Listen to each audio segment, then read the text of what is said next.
तो गाइस अपने साथ एक बहुत बड़ा कांड हो गया है। हैदराबाद से निकलते ही पता चला कि भाई अपने बाइक में था एक बड़ा पंचर। तो पंचर लगा के अभी अपन को निकलते निकलते ही 4 बज गए। तो आज तो गारंटी है कि लेट होना है, और लेट ही नहीं लगता है मुझे, बहुत लेट हो जाएंगे। स्कैम हो गया हमारे साथ, ट्रेन आई नहीं, सिग्नल खुल गया। क्या हो गया भाई, ट्रेन का मूड नहीं है क्या जाने का? हो ना, ये सारी गणेश भगवान की मूर्ति हैं जो गणेश पूजा के लिए तैयार होकर निकल रही है। और अभी दोबारा से बारिश तेज हो गई है।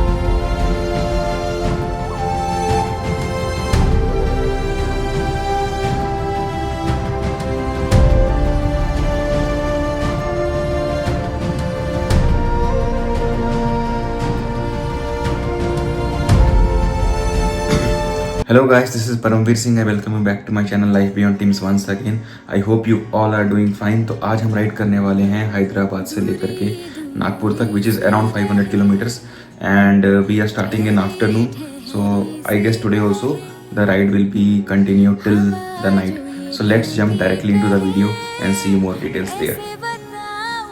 जी यही है इंस्टाग्राम का।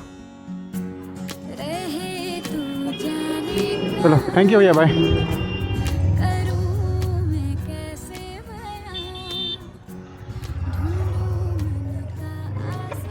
तो गाइस अपने साथ एक बहुत बड़ा कांड हो गया है। हैदराबाद से निकलते ही पता चला कि भाई अपने बाइक में था एक बड़ा पंचर। तो पंचर लगा के अभी अपन को निकलते निकलते ही 4 बज गए। तो आज तो गारंटी है कि लेट होना है, और लेट ही नहीं लगता है मुझे, बहुत लेट हो जाएंगे। वही मैं सोचूं, जब मैं दीदी के घर से निकला था तो बाइक ज़रा से डिसबैलेंस चल रही थी, मुझे समझ नहीं आया कि क्यों। फिर पता चला ओहो बाइक तो पंचर है। तो फ्यूल पूरा भरवा लिया हमने, टैंक फुल। आई थिंक अब नागपुर से 100 किलोमीटर पहले तक दोबारा फुल करने की ज़रूरत पड़ेगी। और वो टायर में लगभग 2-3 बार वो पंचर डालना पड़ा, तब जा कर के वो सही हुआ। अब मुझे पूरे रास्ते ये डर रहेगा कि मेरी बाइक का टायर में हवा है कि नहीं, पंचर तो नहीं है। बार बार रुक रुक के चेक करना पड़ेगा।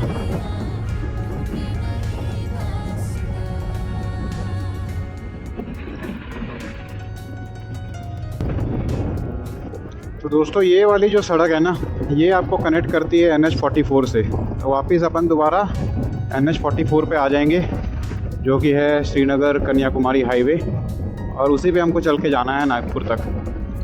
सो NH44 पे आने के बाद लगता है रास्ता सीधा ही होगा टूवर्ड्स नागपुर। और यार ऑलरेडी 4 बज चुके हैं, और अभी भी हमको 465 किलोमीटर्स कवर करने हैं मिनिमम।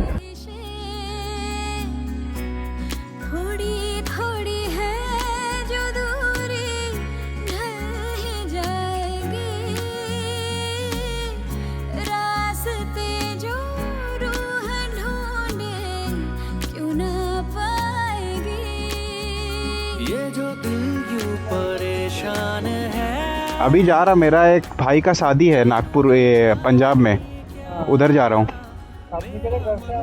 मैं बेंगलोर में जॉब करता हूँ, तो वहाँ से मैं 2 दिन पहले निकला। यहाँ साइक्लोन आया था ना, तो मैं इधर दीदी का घर में रहता था। उसके बाद आज निकल रहा हूँ। जी हैदराबाद बिहाइंड, और ये है NH44, और टाइम हो चुका है कुछ 4:30, और अभी अपन को चलाना है 454 किलोमीटर एटलीस्ट। तो 450 किलोमीटर से अराउंड बचे हैं, और हमने हैदराबाद को पीछे छोड़ दिया है। काफ़ी ट्रैफिक था।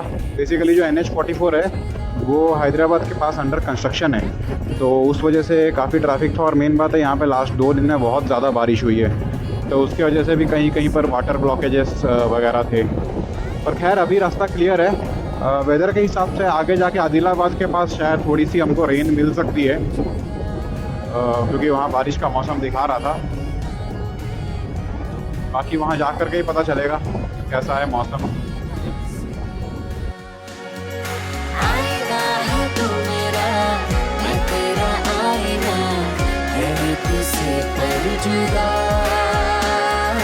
रख के किनारों पे दोनों की डोरियां तो बेसिकली चंडीगढ़ पहुंच के मैं सोच रहा हूँ अपनी गाड़ी को एक बार सर्विसिंग करवा लूँ या चेक कर लूँ, उनसे पूछ लूँ कि इसकी सर्विस 6000 पे होती है या 10,000 पे होती है। अगर 6000 किलोमीटर्स पे होती है तो उनको कह दूँगा कर दो भाई, और अगर 10,000 पे होती है तो मैं वापस बेंगलोर आकर के करवाऊँगा।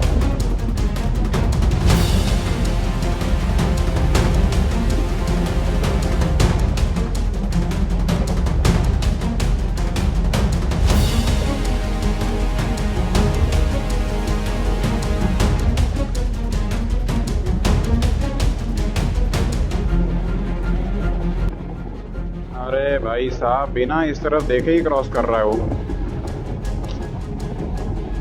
उसकी सेफ्टी हमारी जिम्मेदारी है। ये देखो और एक भाई साहब।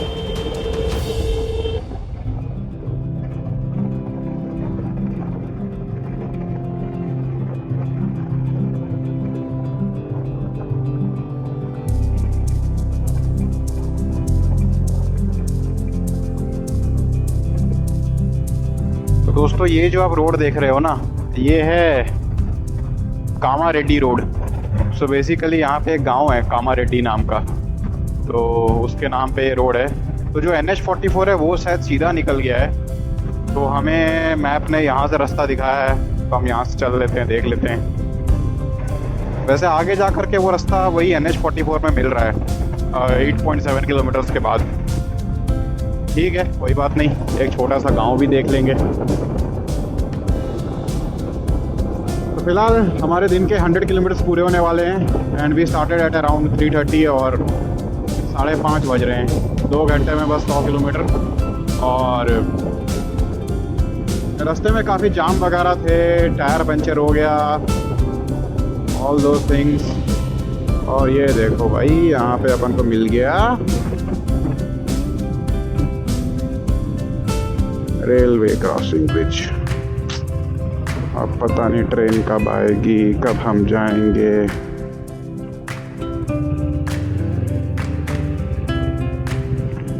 स्कैम हो गया हमारे साथ, ट्रेन आई नहीं, सिग्नल खुल गया। क्या हो गया भाई, ट्रेन का मूड नहीं है क्या जाने का?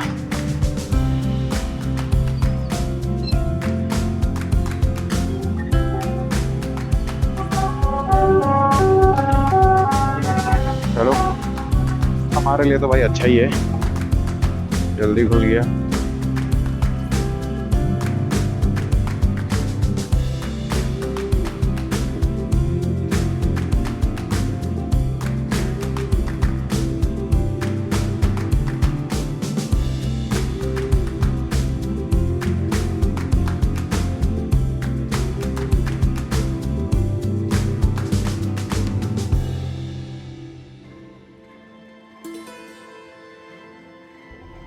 तो अभी हमने कवर किया है अराउंड 165 किलोमीटर्स और क्लाइमेट पूरा वापस मॉइस्ट हो गया है। दोबारा लगता है कैमरा को अंदर रखने का टाइम आ गया है, तो हमसे मिलेंगे दोबारा जब कैमरा हम बाहर निकाल पाएँ। तो काफ़ी तेज़ हो गई है बारिश, कैमरे को अंदर रखना पड़ेगा। Nagpur is around 316 kilometers more. Nizamabad 29, Warangal 191। Side में रुक के ज़रा कैमरा को अंदर रख लेते हैं अभी, क्योंकि आगे बारिश।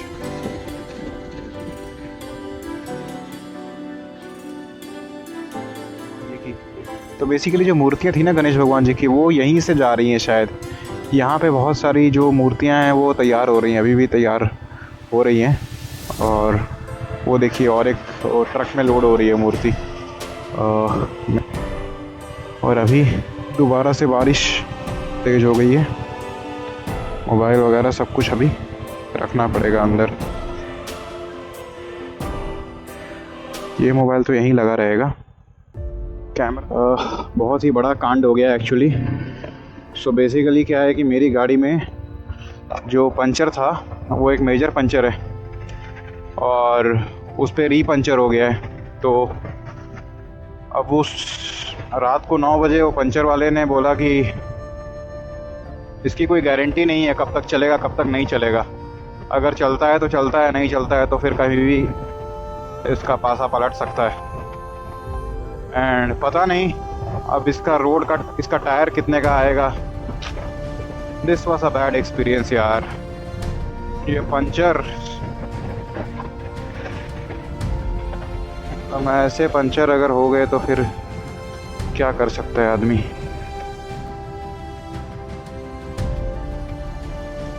महाराष्ट्र बॉर्डर चेक पोस्ट, ये यार महाराष्ट्र का तो अलग ही है। हमको भी चेक पोस्ट से जाना पड़ेगा क्या? अच्छा, बाइक वाले तो सीधा ही जा रहे हैं।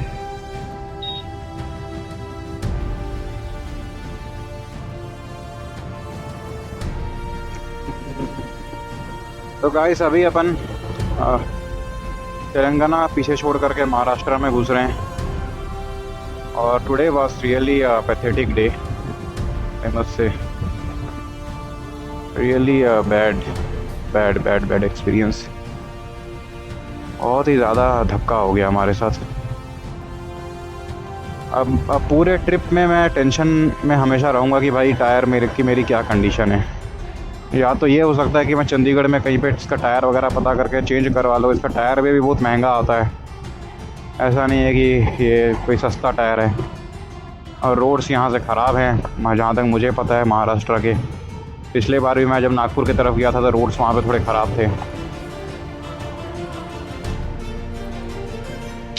और 172 किलोमीटर्स और जाना है खाली नागपुर के लिए, और उसके बाद वो होटल जहाँ पे करेंगे वो सब तो पता ही नहीं है। ओहो, कहाँ मैं सोचा था आराम से 10-11 बजे तक पहुँच जाऊँगा, रेस्ट लेकर सुबह निकलूँगा। अबे सुबह निकलना का तो मतलब सोच भी नहीं सकता मैं, ऐसी कंडीशन आ गई है।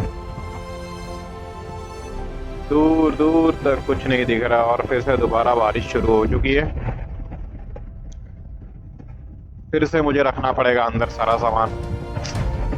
ये सबसे इरिटेटिंग है यार।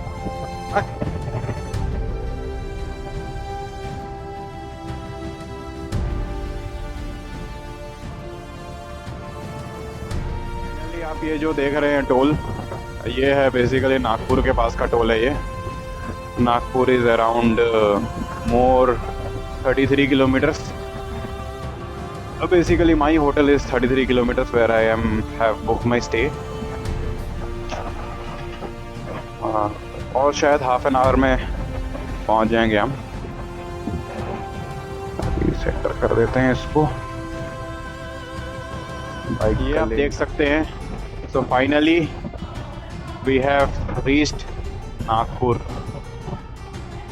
भाई ये सफ़र जो है ना ज़बरदस्त भाई। तो नागपुर का जो एयरपोर्ट है वो यहाँ से लगभग 8 किलोमीटर दूर है, और ये नागपुर ही है, पूरा आउटस्कर्ट्स है नागपुर का। तो पहुँच गए हैं फाइनली नागपुर पूरे दिन की थकान के बाद। पर यहाँ पे यार रात को भी मतलब माहौल जम रहा है, महाराष्ट्र मुंबई वाली फीलिंग आ रही है। बहुत सारे ढाबा वाबा है यहाँ पर। हेलो गाइस, सो फाइनली मैं रात के 1 बजे पहुँच चुका हूँ Nagpur. These are the room conditions. Room is good, not excellent, not bad, decent. It's clean and you can see it's quite spacious for 1 or 2 people. AC is there working perfectly fine. It's clean, I mean worth it. So this is Mansi Service Apartments. So I would definitely recommend you to come here and stay. It's a good stay. Mansi Service Apartments. Okay. And now coming back to the ride. The ride was horrible today. So I had consecutively 3 punctures after every 150 kilometers. And the second time when I tried to repair the puncture, he told that the tire life has gone. A tire is new. My bike is entirely new. But unfortunately, this tubeless tires, if a very wide puncture happens, so it's difficult to repair it multiple times. So already a person has repaired it. I mean, I repaired it once from before leaving from Hyderabad, and then again I had to repair it near Adilabad. But after I repaired it from there, I have managed to bring my bike till Nagpur. I don't know what will happen tomorrow. tomorrow whether I will be able to start in the morning or not. I'll check in the morning if the pressure is there in the tire. I'll start. If it's not there, I'll stay here and I'll find a new tire, and we need to start the journey with new tire. So these are the, what you can say, cons of owning a big bike or owning a passion like this, because there are small things which matters a lot. So the entire tire is okay, there is only one hole and we cannot get the tube of this tire so that we can use it with the tube. So finally I will need to get a new tire at the end. 1:30 बजे मैं अपना dinner कर रहा हूँ. तो ये मैंने कुछ हल्दीराम से मंगवाया है, ये combo package, I think paneer and dal makhani. Let me try how it is. And Haldiram I think Maharashtra से स्टार्ट हुआ था. So let's see how is the taste here. Packaging बहुत अच्छी थी.